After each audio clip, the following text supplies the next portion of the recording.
That kills 50 Americans every hour. Yet 70% of the country has never heard of it. It is the body's extreme response to infection, sepsis, and it claimed the life of 12-year-old Rory Staunton. Ever since, his father has traveled the country with a warning for everyone. Carrie Klein reports from Eskenazi Health.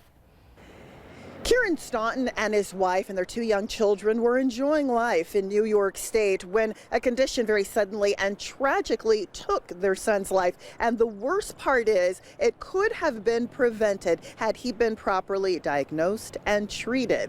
Rory Staunton was just 12 years old when he fell down while playing basketball at school and cut his arm simply enough. But then the nurse put a Band-Aid on that cut without first cleaning it.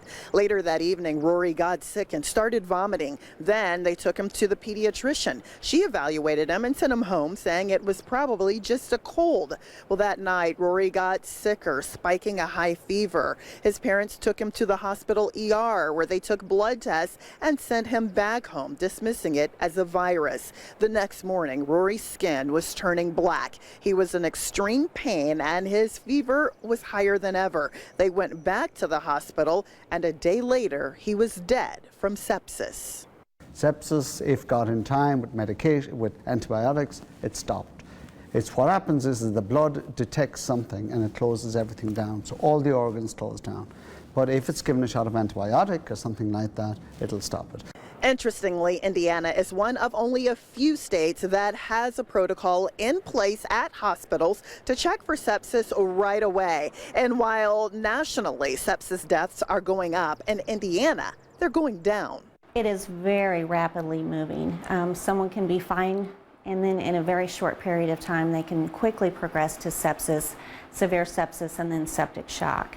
And so one of the most important things that we are working with our hospitals is early recognition and prompt treatment so that we can avoid that rapid progression.